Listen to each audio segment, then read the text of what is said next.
Yo, what's up, sports bettors? Alex here, and I have 6 player props for you today. I said this before, but a platform I've been playing with more is called Parlay Play. So it's a new prize picks competitor, but what you're going to notice is for these 6-pick flexes, or on Parlay Play, it's just called something different, 6-pick insured entries. They give you slightly higher payouts than prize picks. So if you go 5 for 6, you get a 2.5x payout, whereas on prize picks, you're only getting a 2x payout. So long story short, if you have this platform available to you, usually I don't have this platform available to me, but currently I'm traveling a bit, so I'm taking advantage of it while I can. They also have a sign-up bonus. But long story short, I say it all the time, when you're looking for value on any of these platforms, whether it's prize picks, parlay play, underdog, you want to hunt for value in the market, right? You want to look for line discrepancies. So you can see here, Matt Boldy, prize picks, parlay play, underdog, they all have his line at 3. Right? This is just on the odds screen. So you can pull up any market you want.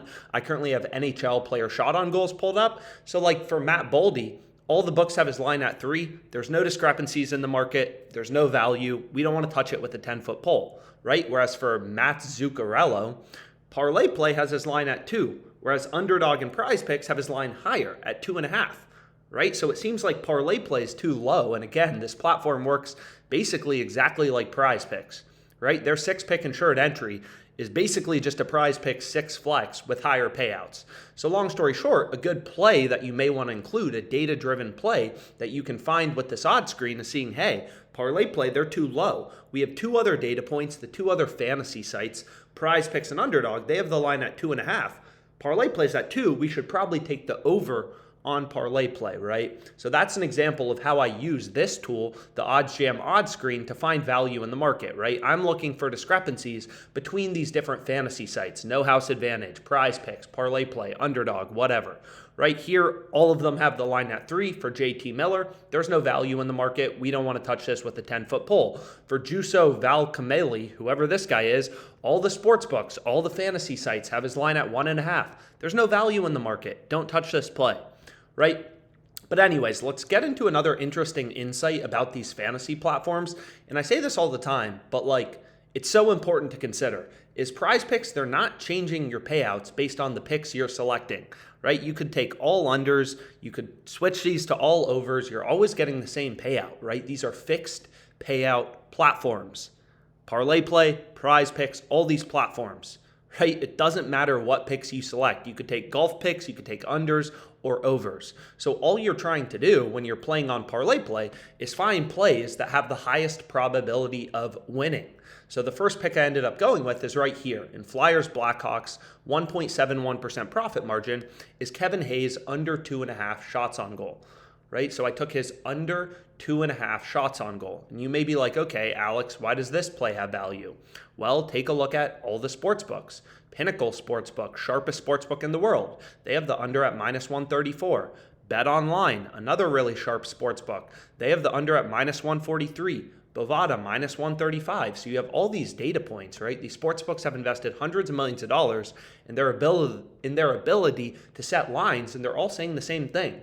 Right? They're all saying Kevin Hayes' under should be the heavily favored outcome. So I say this all the time, but it's literally the core of sports betting, right? Sports books imply win probabilities through their odds. So you can see in the Celtics-Hawks game, obviously the Celtics are favored to win this game. NBA playoffs are ramping up. They're like minus 400 favorites. They're big favorites. So the sports books are saying, they're telling you through their odds, right? The market is telling you the Celtics are a lot more likely to win this game, and it's no different here.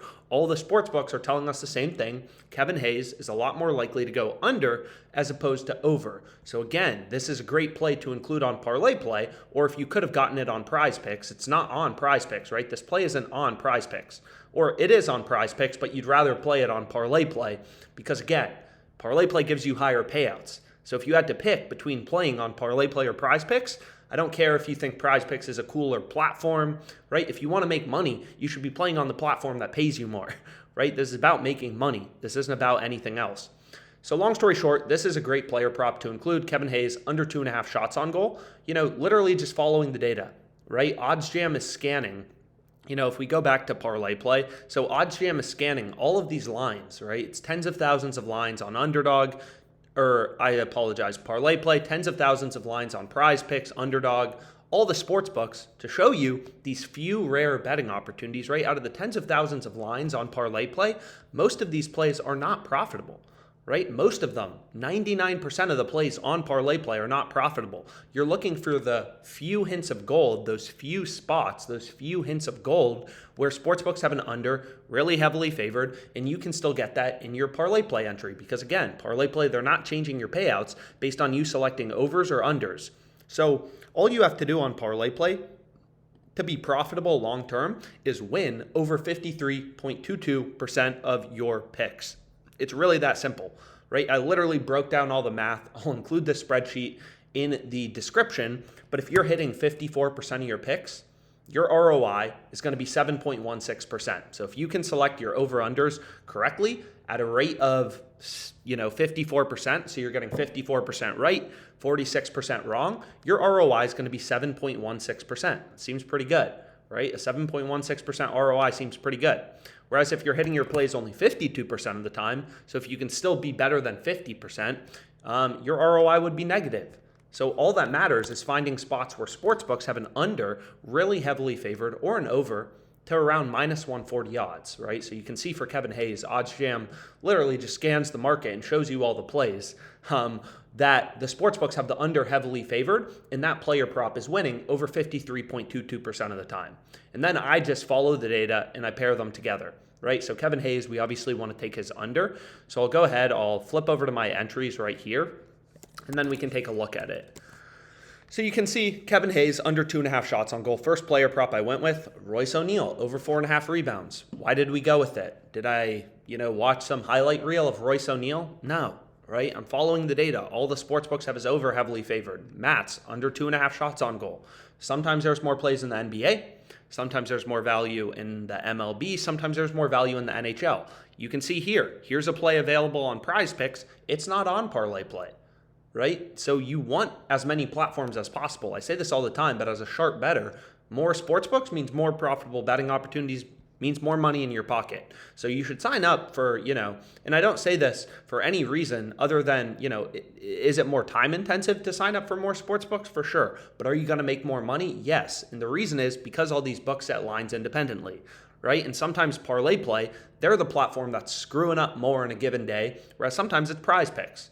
So 1, 2, 3, 4, 5, 6, 7, right? So there's 7 plays on the EV tool. So out of the tens of thousands of lines, again, on parlay play, there's 7 plays that are profitable on parlay play. So Royce O'Neal over 4.5 rebounds, Kevin Hayes under 2.5 shots on goal, Zuccarello under 2.5 shots on goal, John Carlson over 2.5 shots on goal, Trevor Moore over 2.5 shots on goal, Evan Mobley over 14.5 points. Right? All these plays are literally just from the EV tool. And I say this all the time, but what's really powerful, why sports betting can be so profitable, is you have to remember these games are today, right? People talk about, the stock market, it goes up 8% a year. It's cool. This is 1.71% return in a day. 8% a year, 1.71% ROI in a day.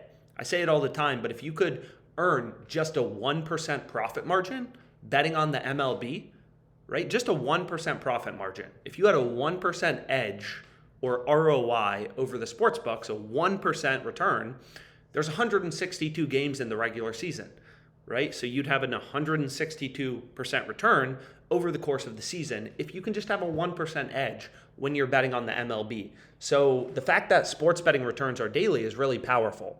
So 1, 2, 3, 4, 5, 6. 6 player props I went with on parlay play. Hopefully you guys found this video helpful. Let's make some money.